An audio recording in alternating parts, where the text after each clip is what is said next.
오늘 주일 예배를 주님 앞에 기도로 나아가겠습니다. 함께 기도합니다. 사랑과 은혜가 충만하신 아버지 하나님, 주님의 은혜로 함께 한 주를 보내고 또한 훈련과 작전의 시간을 거쳐 지금 이 시간 예배로 모였습니다. 온전히 주님께 예배 올려드리기를 간절히 원합니다. 주님 홀로 영광받아 주시옵소서. 감사드리며 예수님의 이름으로 기도했습니다. 아멘. 우리 함께 찬양함으로 나아갈 텐데 우리 생명의 말씀 함께 찬양함으로 나아갈 수 있도록 하겠습니다.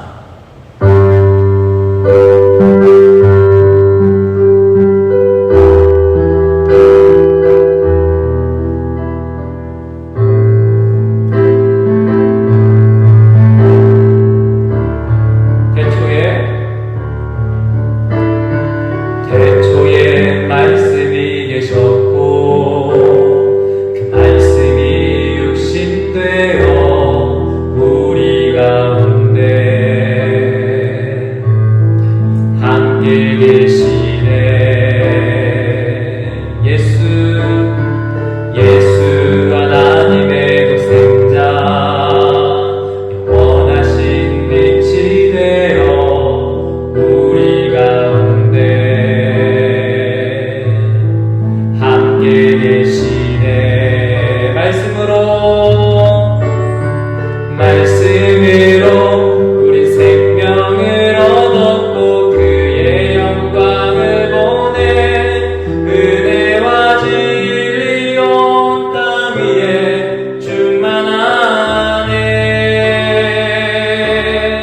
생명의 말씀 길을 밝히시니 그 빛을 따라 내 삶을 세우리. 진리의 말씀 듣고 행하리니 그 반석 위에 내 삶을 세우리.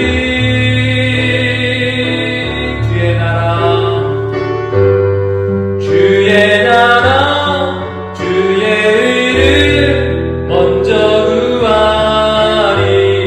주 말씀으로 나 행하리.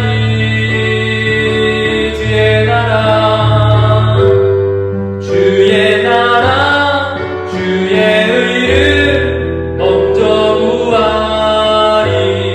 주 말씀으로 나 행하리. 생명의 말씀 길을 밝히시니 그 빛을 따라 내 삶을 세우리. 진리의 말씀 듣고 행하리니 주 반석 위에 내 삶을 세우리.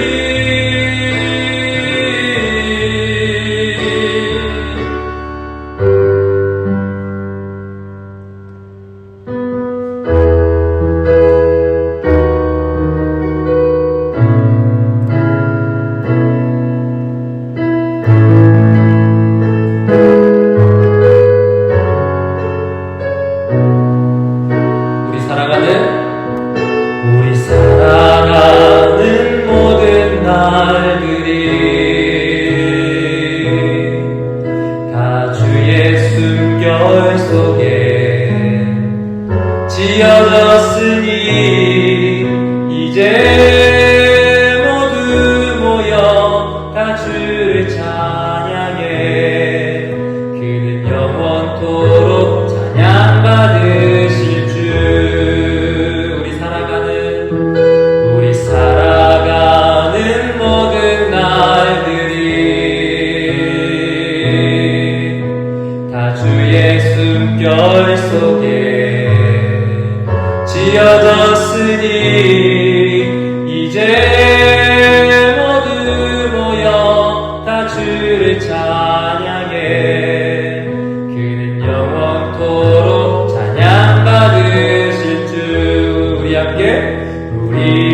함께 찬양하며 걸어가리 길 우리 발걸음 그가 이끌어 주시리 잠시 넘어져도 나 심지 말 것을 시작하신 우리 주 그 끝을 이루어 주시리 우리 살아가는 모든 날들이 다 주의 숨결 속에 지어졌으니 이제 모두 모여 다 주를 찬양해 그는 영원토록 찬양받으실 주 우리 함께 찬양하며 걸어가리 길 우리 발걸음 그가 이끌어 주시리 잠시 넘어져도 나 심지 말 것을 시작하신 우리 주 그 끝을 이루어 주시 우리 함께 찬양하며 걸어가리 길 우리 발걸음 그가 이끌어 주시리 잠시 넘어져도 나 심지 말 것을 시작하신 우리 주 그 끝을 이루어 주시리 우리 함께 영접송 찬양하고 기도할 때 한 주간을 돌아보며 주님 예배가 예배여야 하잖아요. 예배의 가장 첫 시작은요 사실 하나님께 영광을 올려드리는 거고 두 번째는 그 영광에 잇대어서 내가 하나님과 어떤 관계를 맺고 지냈었는가를 점검해 보셔야 돼요. 그래서 안 돼 있었다면 돌이켜야 되는 회개가 필요합니다. 자복하는 회개가 필요합니다. 그게 없다면 사실 예배 예식은 껍데기에 불과해요.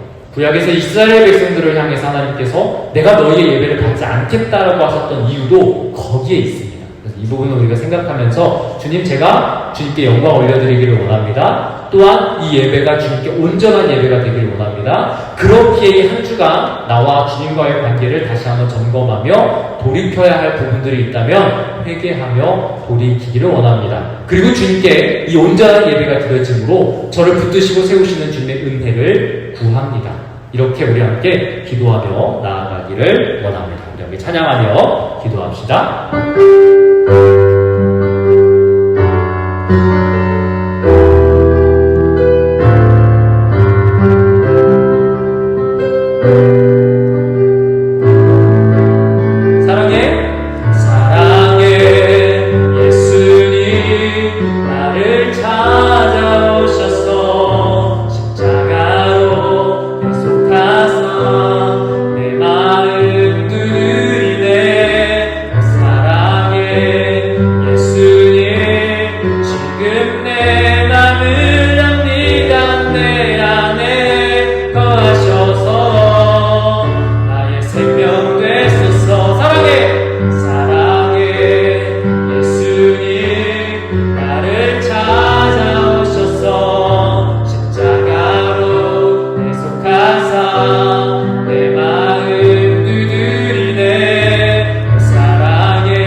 찾아오셔서 십자가로 계속하사 내 마음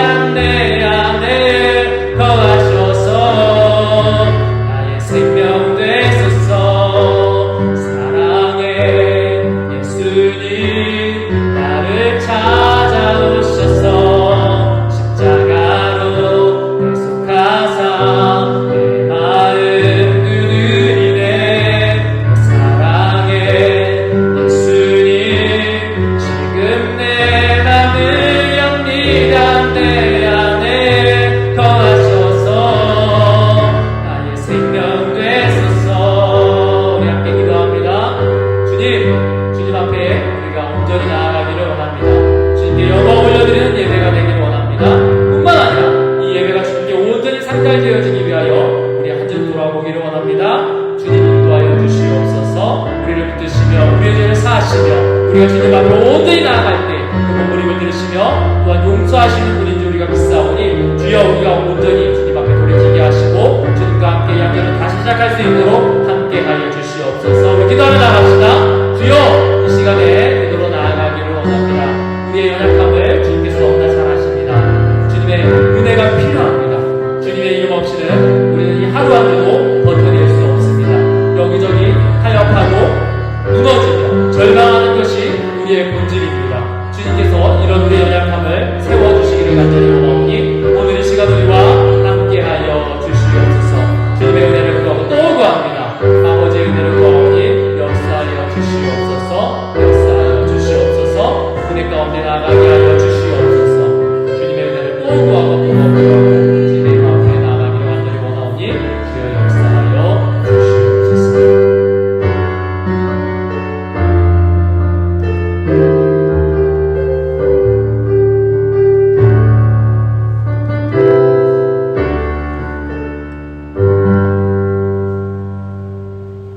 주님, 우리가 오늘 이 예배의 자리 가운데 함께 모였습니다.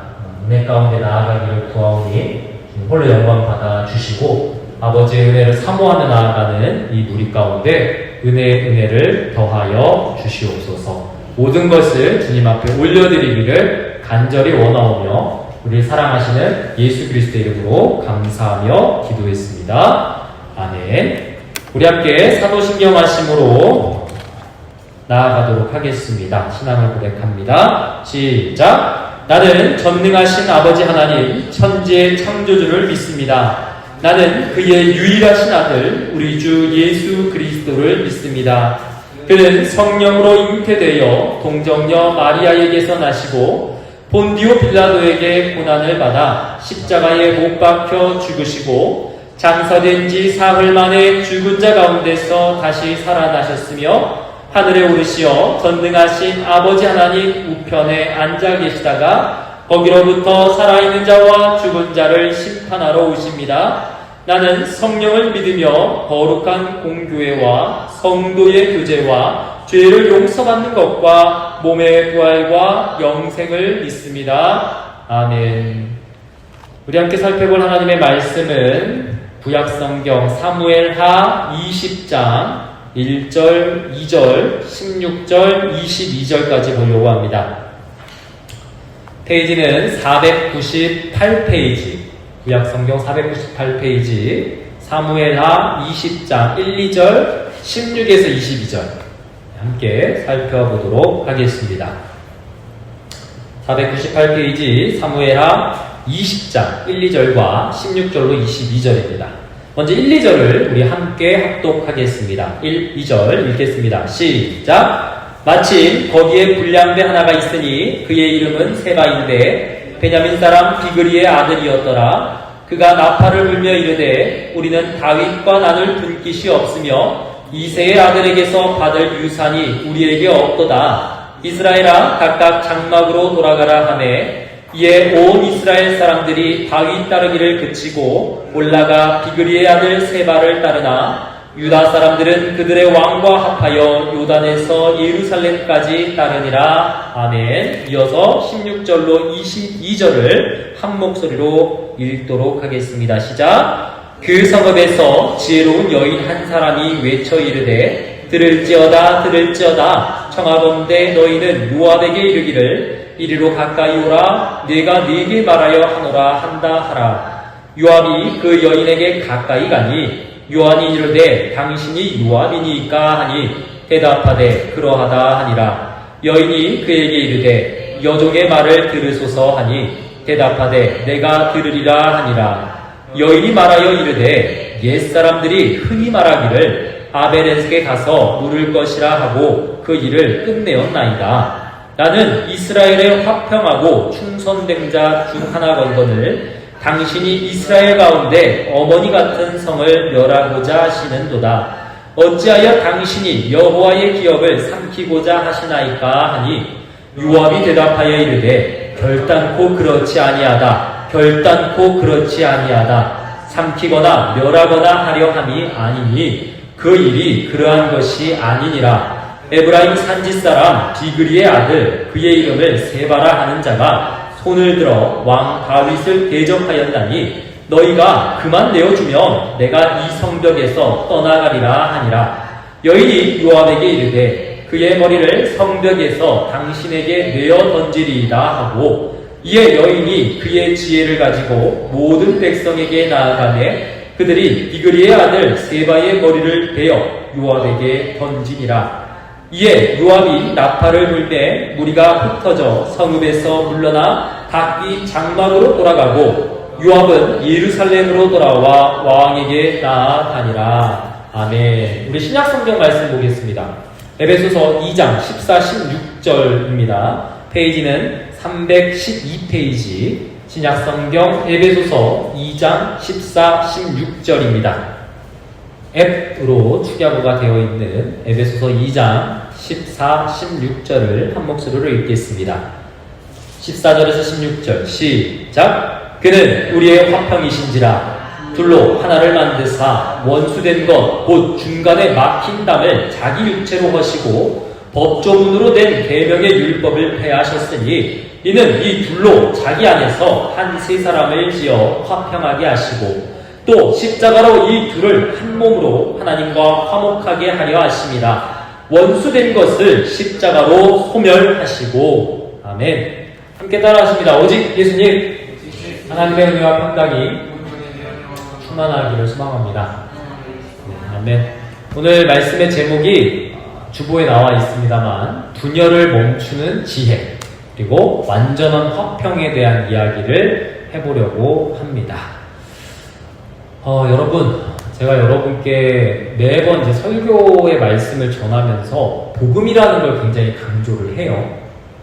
방금도 우리가 기도로 나아갈 때 주님과 한 주간 어떻게 내가 관계를 맺고 왔었는지가 우리 회개 기도의 여부에 큰 의미가 있다고 말씀을 드렸습니다. 그래서 지난 한 주 복음이 저와 여러분들의 삶에 중요한 이유가 되었고 목적이 되었고 영향력이 되셨습니까? 훈련을 가시고 작전을 하시고 일상생활을 하시고 하는 모든 과정 가운데에서 그게 단순히 그냥 교회라고 하는 곳에서 예배 예식을 한번 드림으로 마무리되고 그 후의 삶은 내가 생각나는 대로 막 살다가 또다시 교회의 예배 자리로 와서 이건 좀 아니었던 것 같긴 하지만 어쩔 수 없지 뭐 라고 그냥 그렇게 지내왔었는지 아니면 치열함이 있으셨는지. 사실 우리가 복음이라고 하는 단어를 언급할 때에는 이 부분은 굉장히 중요합니다.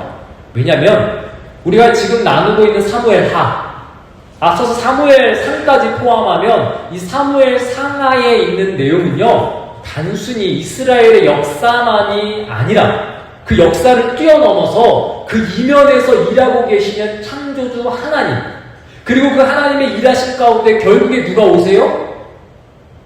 죄의 문제와 분열의 문제와 하나님하고의 단절된 문제를 해결하시기 위한 예수 그리스도를 향하게 한다라고 하는 사실이 책에 기록되어져 있어요. 이 부분을 우리가 놓쳐버리면 성경은 그냥 역사서나 율법서나 도덕책이나 윤리책 혹은 막 가슴을 뛰게 하지만 그닥 나의 삶과 다 상관없는 급할 때 찾는 잠언이나 시편 정도 이런 의미의 책이 되어버리고 말죠. 우리에게 예수 그리스도가 소망되어지는 그 이후에 이 성경의 말씀이 있기를 간절히 축복합니다. 그래서 우리는 지난주에 어떤 내용을 나눴었습니까? 압살롬의 반역이 끝난 장면까지 나눴었어요. 기억나세요? 아마 중간중간 기억이 나실 겁니다. 압살롬은 잘났었습니다. 그런 자신을 세우려고 했던 그의 열망은 결국에 어떻게 됐어요? 모든 인간이 그러하듯 죽음이라고 하는 피할 수 없는 죗값을 통해 마무리됐습니다. 심지어 그가 남기고자 했던 자기 잘남의 유산조차 아무런 의미가 되지 못했습니다. 그리고 더 중요한 사실은 이스라엘은 결국 분열됐어요. 하나님께서 말씀하신 대로 인간의 힘으로서가 아니라 하나님의 역사 가운데 그렇게 되었습니다. 압살롬의 반역은 끝났지만 일은 끝나지 않았어요. 제가 앞서 말씀드린 것처럼 분열의 현장으로 나아가는 모든 실제 상황들 가운데에서는 문제들이 터져 나오기 시작합니다. 압살롬의 반역이 마무리되고 뭔가 안정될 것 했지만 그렇지 않았다는 얘기죠. 북쪽과 남쪽의 지파들은 이제 다시 돌아올 우리의 왕 다윗을 누가 먼저 맞이할 것인가 라고 하는 하찮은 문제로 서로 다툼합니다. 오늘날 정치 문제랑 참 비슷한 것 같아요. 그리고 그런 분열은 언제나 사탄에게 좋은 먹잇감이 되며 죄의 문제를 시작하게 할 좋은 이유가 되곤 하죠. 그리고 그 가운데 오늘 우리가 읽었던 인물 중에 한 명이 등장합니다.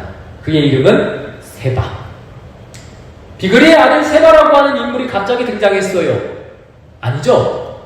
등장할 만하니까 등장했겠죠.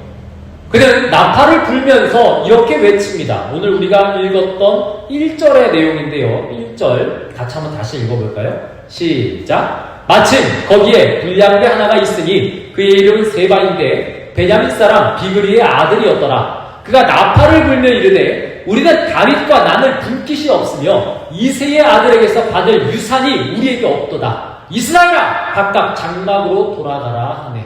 아멘. 뭐라고 얘기합니까?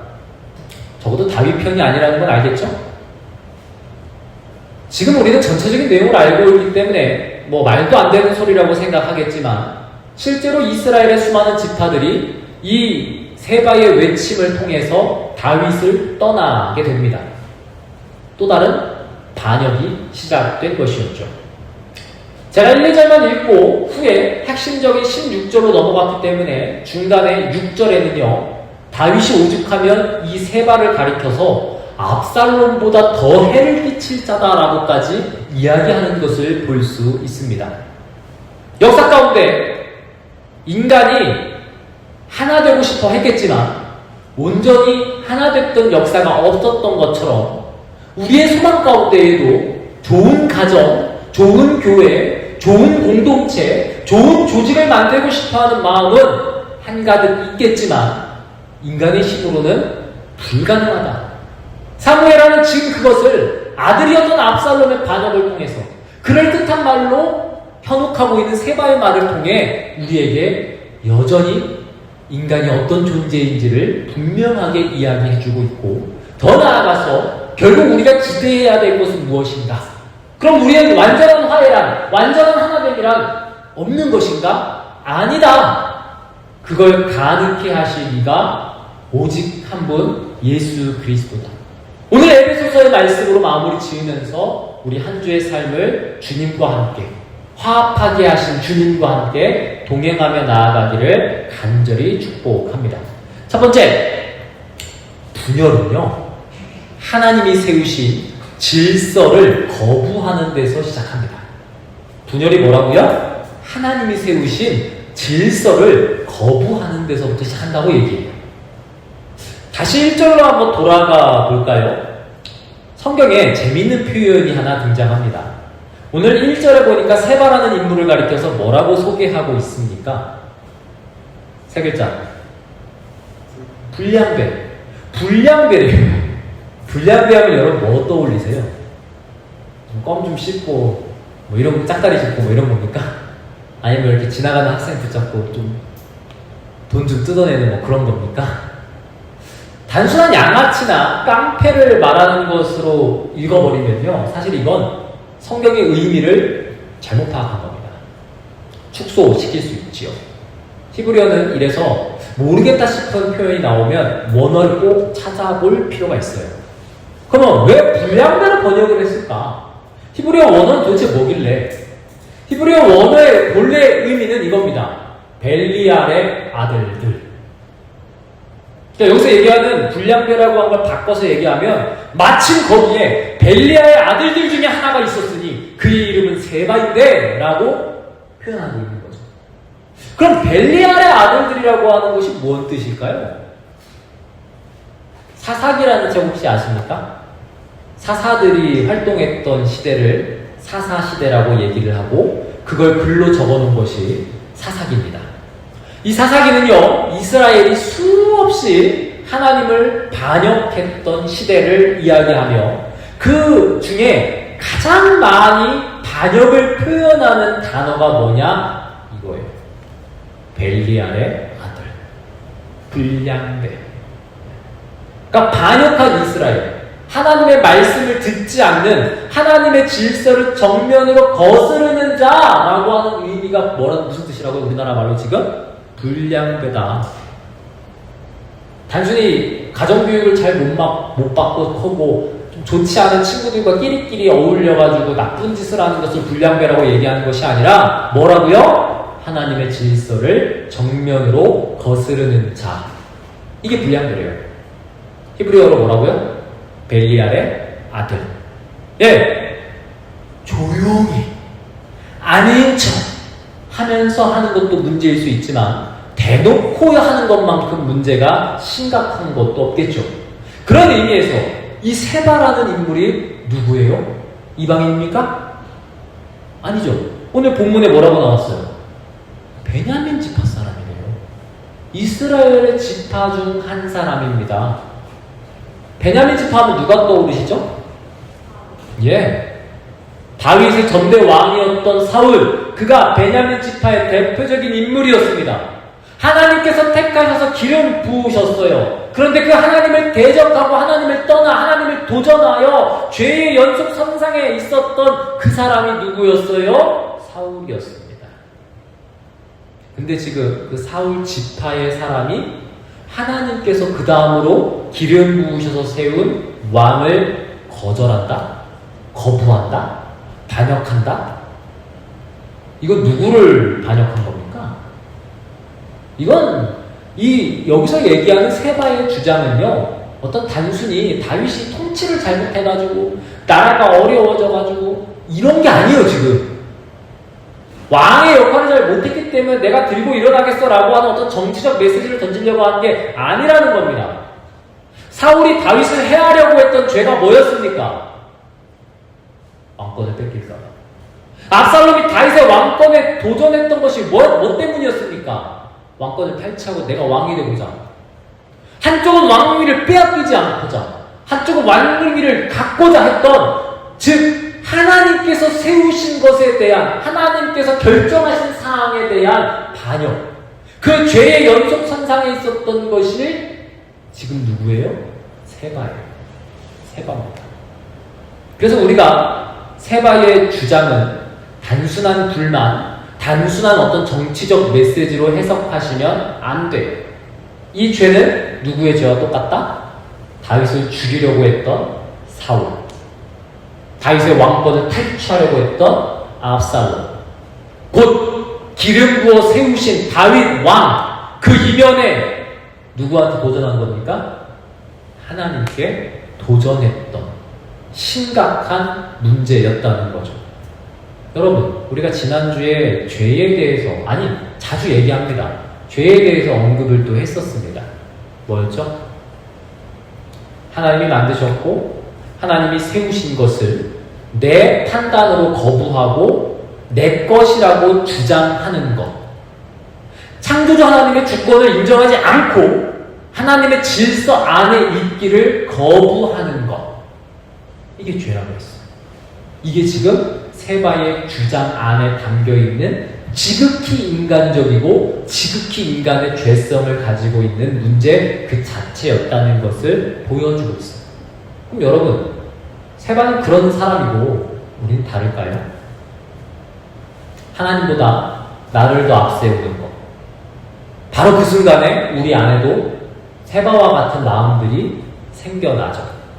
교회, 가정, 우리 부대, 우리는 얼마나 수많은 그곳에서 자주 하나님의 질서라는 것보다 내 경험, 내 감정, 내 판단, 내 기분을 거기다 대입시킵니까?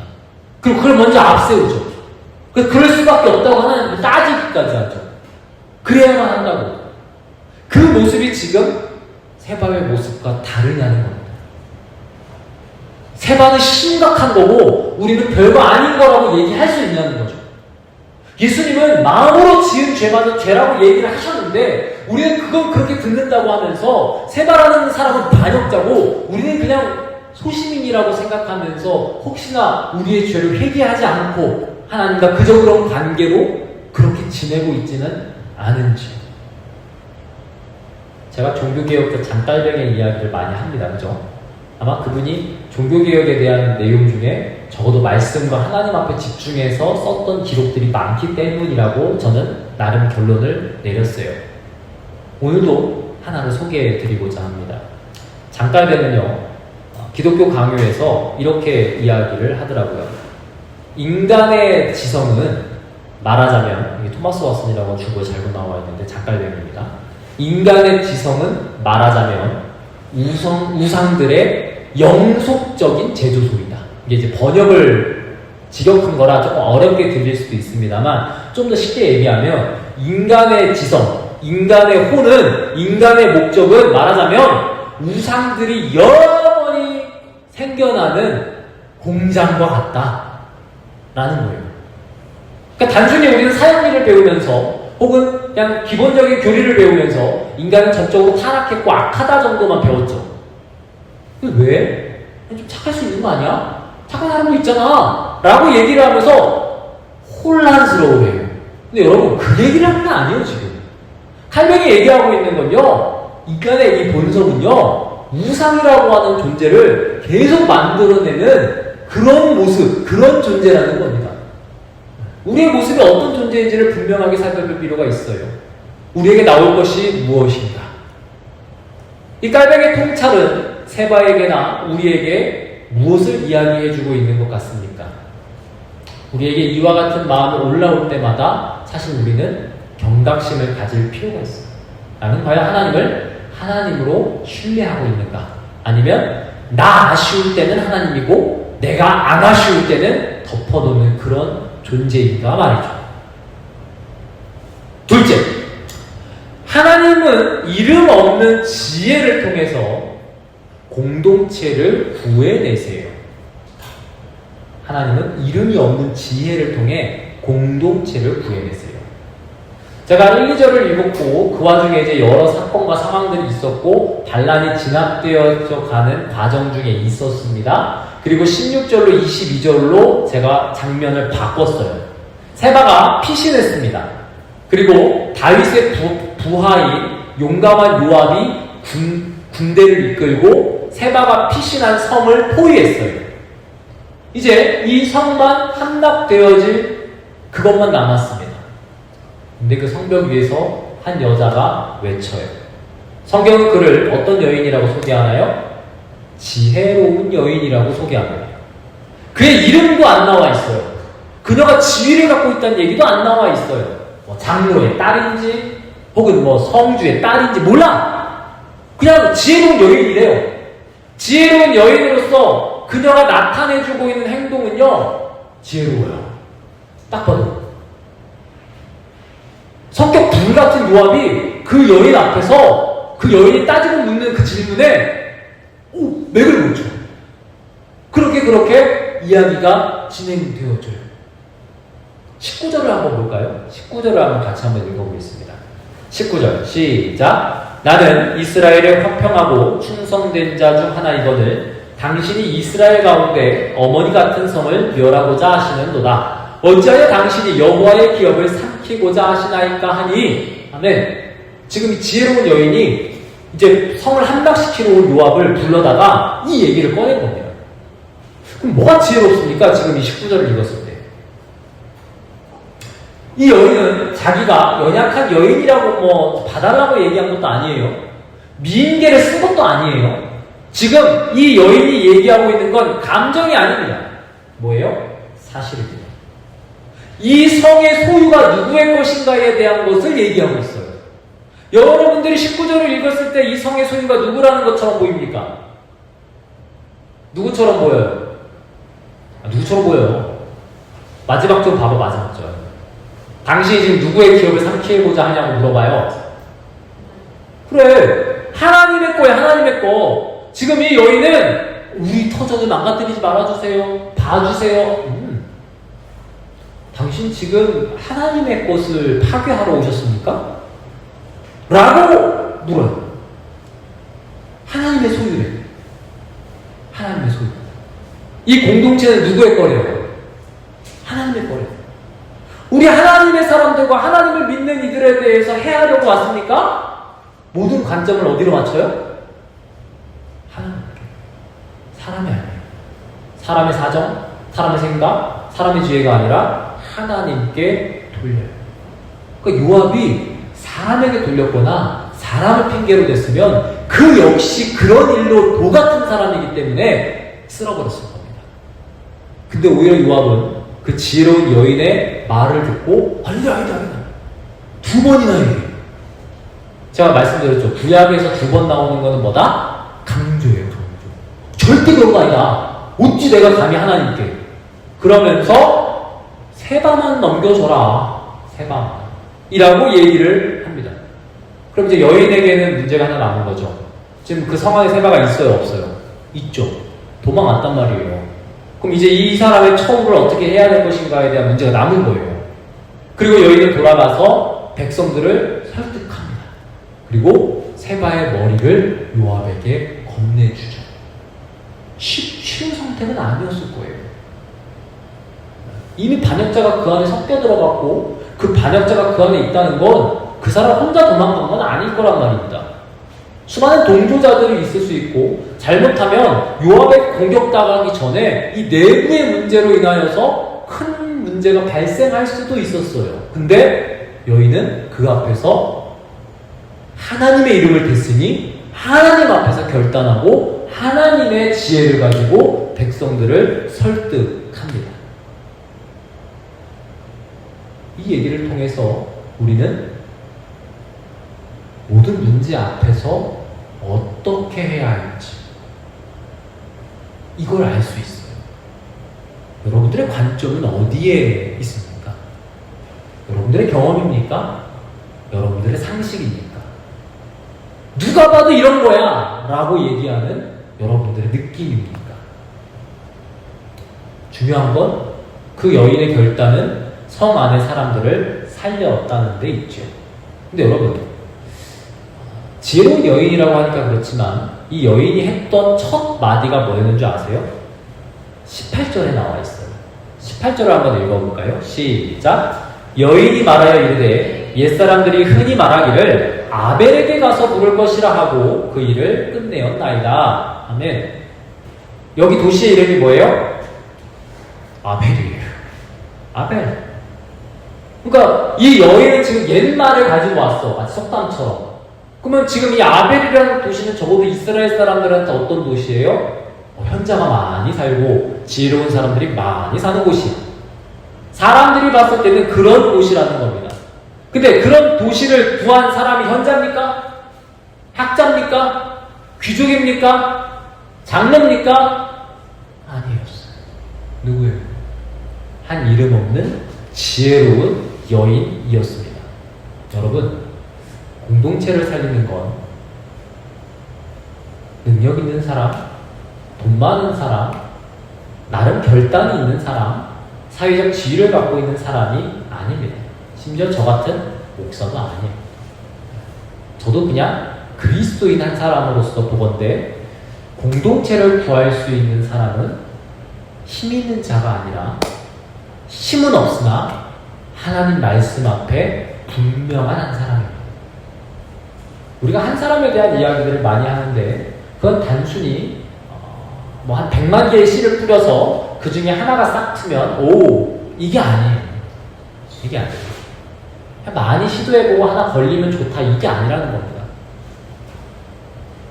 씨를 많이 뿌려서가 아니에요. 확실한 씨앗을 뿌리기 때문입니다.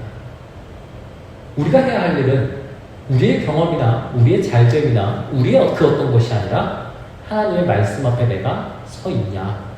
나는 그 말씀으로 공동체를, 사람들을 대하냐. 사실 이게 중요한 거죠. 내가 예배는 드리고 말씀은 알고 있지만 그렇게 살지 않는다면 어떤 의미가 있겠습니까? 오늘 이 지혜로운 여인이 보여주고 있는 모습이 바로 이와 같습니다. 그래서 오죽하면 야고보 사도는요, 야고보서 3장 17절에서 이렇게 이야기를 합니다. 우리 주보에 있는데 같이 한번 읽어볼까요? 시작! 오직 위로부터 난 지혜는 첫째 성결하고 다음에 화평하고 관용하고 양순하며 긍휼과 선한 열매가 가득하고 편견과 거짓이 없나니. 아멘. 이 모습을 여인한테 하면 되는 거죠. 여인이 바라보고 있었던 여인의 핵심이 무엇이었는지가, 그 여인이 갖추고 있었을 것들이 뭐였는지를 보여주는 거예요. 우리가 말씀 앞에 서 있다면 내가 초졸이든 중졸이든 고졸이든 대졸이든 상관없어요. 지방대를 나왔든 서울대를 나왔든 외국에서 유학을 했든 상관없어요. 제가 지금 아무 말 장치로 얘기하는 게 아니라는 걸 보여드리는 겁니다. 하나님 앞에 서 있는 그 한 사람, 그 말씀을 붙들고 있는 그 한 사람이 보여주는 위력은 달라요. 여러분, 전도자 D.L. 무디를 아십니까? D.L. 무디의 가장 유명한 일화 중에 하나가 캠브리지 대학에 가서 그 유명한 학생들 앞에서 복음에 대해서 강연을 해요. 설명을 해요. 근데 이 사람은 사실 우리식으로 얘기하면 초졸이야. 스펠도 틀려. 근데 여기 앉아있던 학생들은 다 유수한 대학교 학생들이잖아. 그래서 막 하는데, 그렇다고 명랑이로 하는 것도 아니고, 말도 어눌하고, 스펠도 틀리고 하니까 다 이제 실망한 거지. 저 대단한 전도자가 왔다 그래가지고 관심을 가졌더니만 고작 한다는 게. 마지막에 강의가 마쳐지고 나서 무디 선생님이 그런 얘기를 했죠. 죄송하다. 근데 저는 이렇게 못 배웠고 말도 못하고 하지만 하나님께서 하실 일을 확신하기 때문에 한다고. 저보다 훨씬 똑똑하고 말도 잘하고 글도 잘 쓰시는 여러분들은 어떠시냐고. 그거에 수많은 학생들이 깨졌었어요. 그리고 우리는 사실 별로 와닿지 않지만 10대 후반에서 20대 중반에 수많은 청년들이 저 오지에 아시아로, 아프리카로 선교를 떠나는 계기가 돼요. 여러분 한번 생각해 보자고요. D.L.무디가 대단해서 그가 갖고 있는 확신, 그를 붙잡고 있는 분이 누구이신지를 우리가 살펴볼 필요가 있다는 거예요. 우리가 자꾸 우리의 시선을 돈에 두고 자리에 두고 명예에 두고 세상의 그 어떤 것에 두니까 안 보이는 거겠지만, 우리의 목적이 구원에 있고 창조자 하나님께 있다면 그 시선은 지금 이 과정은 놀라운 과정이고 역사이게 됩니다. 여인에게는 지금 이 지혜가 있었어요. 여러분, 이런 지혜가 있기를 원하십니까? 말씀 앞에 서요. 진짜 말씀 앞에 서는 저와 여러분들이 되셨으면 좋겠어요. 세 번째, 그래서 이 지혜는 결국에 뭐냐? 이 참 지혜는 참 화평이신 예수 그리스도 안에서 만들어집니다. 참 지혜는 참 화평이신 예수 그리스도 안에서 만들어집니다. 자, 세바의 머리가 던져졌습니다. 이제 전투는 없어요. 요압은 군대를 거두었다고 성경은 기록하고 있습니다. 다 해결된 것처럼 보여져요. 근데 제가 아까 서두에 말씀드렸지만 해결됐다고요? 안 됐어요. 안 됐어요. 압살롬의 문제도 해결됐고 세바의 문제도 해결됐지만 결국에 시간이 흘러 솔로몬의 시국을 지나서 나라가 분열돼야 안 돼요? 돼요. 분열돼버려요.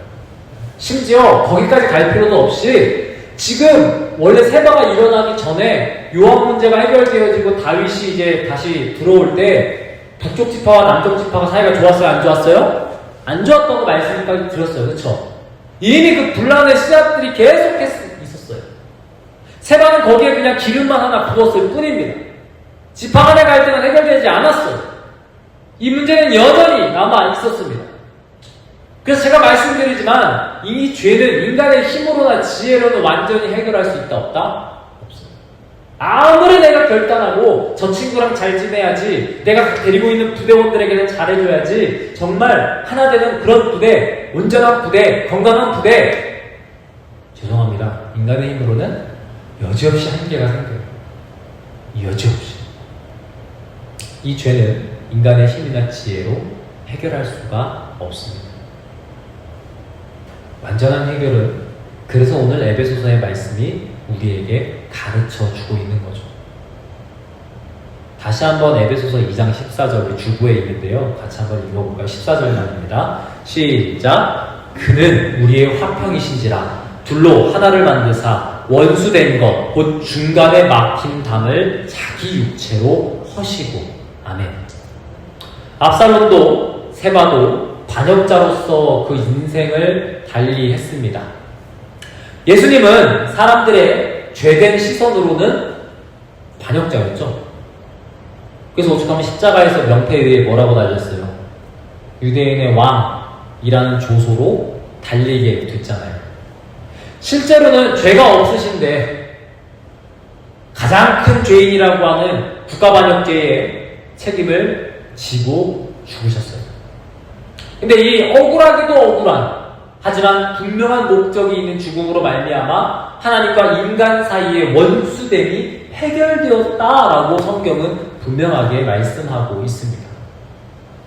압살롬과 세바의 죽음은 공동체의 일순간적 안녕을 가져다 줄지언정 완전하지 않고 다시 분열되지만, 그리스도의 죽음은 모든 원수된 자들을 완전하게 하나 되게 하셨다고 말씀하십니다. 성경의 모든 위기는 결국 우리의 소망이 누구한테 있는가, 우리의 왕은 누구이신가, 이걸 계속해서 말씀해 주고 계세요. 수많은 사건들 가운데조차 하나님의 계획은 흔들리거나 변경되지 않았다는 사실 또한 우리에게 보여주고 있으시죠. 저와 여러분들이 누리고픈 화평, 남들에게 드러내고 싶은 지혜의 근거이자 시작은 어디서부터 된 겁니까? 내가 조금 배운 알량한 지식, 학문 때문인 겁니까? 내가 조금 쌓아놓은 실력과 돈 때문인 겁니까? 아니면 먼저 그 화평을 이루신 예수 그리스도 때문입니까? 우리에게 주어진 복음이 결코 진짜 가볍지 않다라고 하는 사실을 오늘도 강조드려요. 사실 다음 주에도 강조드릴 거예요. 우리가 만날 때마다 이건 강조하고 계속 강조해도 부족함이 없다는 사실. 결론입니다. 분열, 이건 과거의 역사 가운데에서도 있었고 현재에도 있고 예수님 다시 오실 그때까지 계속 있을 겁니다. 죄는 그리스도의 재림 때까지, 완전한 하나님 나라의 완성 이전까지 우리를 가만두지 않을 것이고 우리 안에서 나올 것 그것밖에 없어요. 하지만 하나님께서는 무명의 지혜 있는 여인의 이유가 되어주셨고 살리셨듯이 그리스도께서는 우리 삶의 이유가 되어주실 것이고 우리를 살리셨고 살리실 것이며 앞으로도 살려나가실 겁니다. 우리를 붙잡을 큰 소망이 있다는 사실을 분명하게 기억하면서 이 한 주가 그냥 흘러가는 한 주가 되지 않았으면 좋겠고, 매일 아침에 눈을 뜨면서부터 잠자리에 들기까지 이 하루가 나에게 허락된 것이 얼마나 큰 하나님의 은혜인지를 알아 그 은혜를 허락하신 하나님과 동행하는 저와 여러분들이 될 수 있기를 간절히 축복합니다. 적용 질문 드릴게요. 첫 번째, 나는 지금 하나님이 세우신 질서를 신뢰하세요? 아니면 내 판단과 결정을 신뢰해서 그 위에 서 있진 않으세요? 어떤 것이 있는지를 한번 생각해 보시면 좋을 거고요. 두 번째, 나는 분열과 갈등 앞에서 어떤 역할을 하고 있습니까? 분열을 조장하는 사람입니까? 하나님의 지혜를 구하면서 하나 되게 하는 사람입니까? 한번 생각해 보시고, 제가 주보에는 넣지 않았지만 이거 그냥 간단하게 생각해 보세요. 내 화평의 근거가 예수님이세요? 내 경험이세요? 내가 안녕하고 내가 안심하고 나 괜찮아 라고 하는 그 삶의 이유가 예수님이에요? 내 경험, 내 돈, 내 어떤 거예요? 점검해보세요. 우리 지혜와 화평의 근원이신 그리스도를 이번 주도 함께 바라보며 주님과 나아갈 수 있기를 간절히 축복합니다. 우리 그런 의미로 성령이 오셨네 함께 찬양할 텐데요. 이 찬양 함께 부르면서 주님, 제가 주님의 은혜를 입어 이 자리 가운데 서 있습니다. 은혜 입었사오니 주의 말씀으로만 나아갈 수 있도록 인도하여 주시옵소서. 함께 결단하며 나아갈 수 있기를 간절히 원합니다.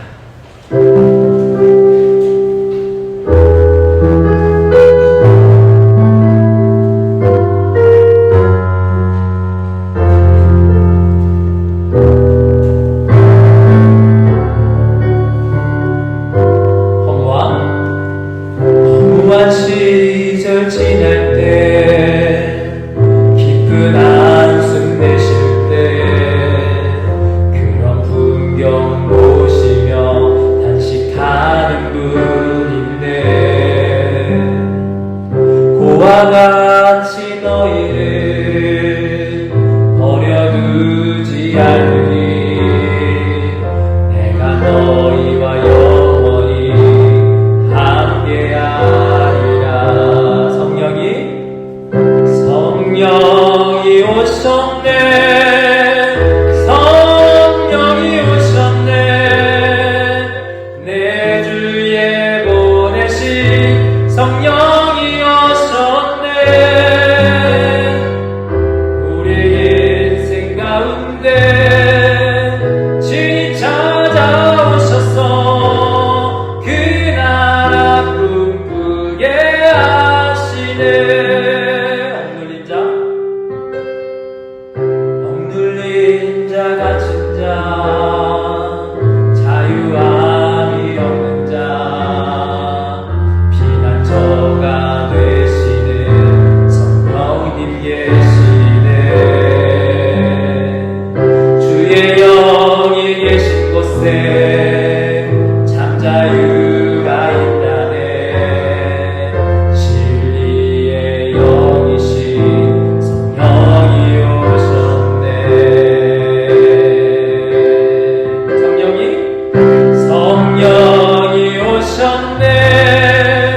성령이 오셨네. 내 주에 보내신 성령이 오셨네. 우리 인생 가운데 진히 찾아오셔서 그 나라 꿈꾸게 하시네. 성령이 오셨네. 성령이 오셨네. 내 주에 보내신 성령이 오셨네.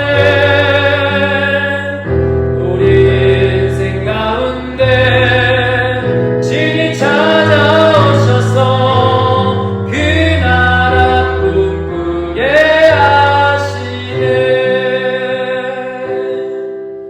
주님, 오늘 우리가 함께 분열을 멈추는 지혜의 근원이 어디에 있을까?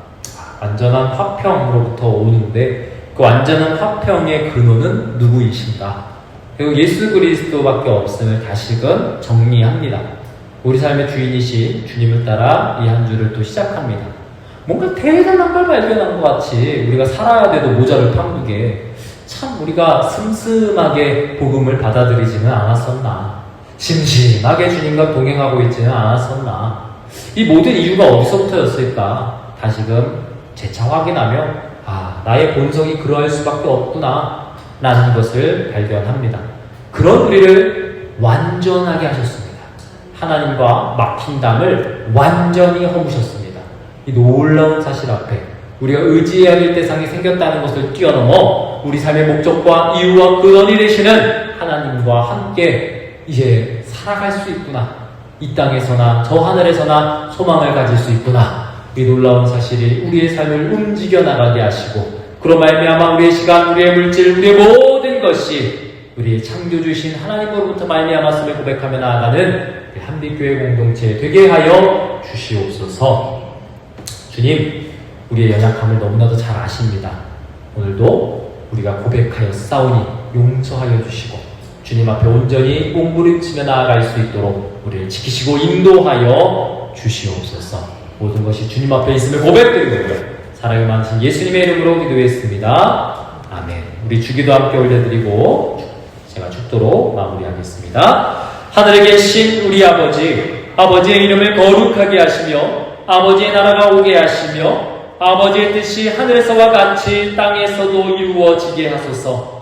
오늘 우리에게 일용할 양식을 주시고 우리가 우리에게 잘못한 사람을 용서하여 준 것 같이 우리의 죄를 용서하여 주시고 우리를 시험에 빠지지 않게 하시고 악에서 구하소서. 나라와 권능과 영광이 영원히 아버지의 것입니다. 아멘. 이제는 예수 그리스도의 놀라우신 사랑과 아버지의 극진하신 은혜와 성령 하나님의 감화감동 충만 교통 인도하심이 분열을 멈추고 우리의 생명의 근원 되시며 화평의 근원 되신 예수 그리스도를 따라 나아가기를 원하는 우리 한빛교회 공동체 머리에 그리고 탱고대들 위에 지금부터 영원까지 함께 계실지어다. 아멘.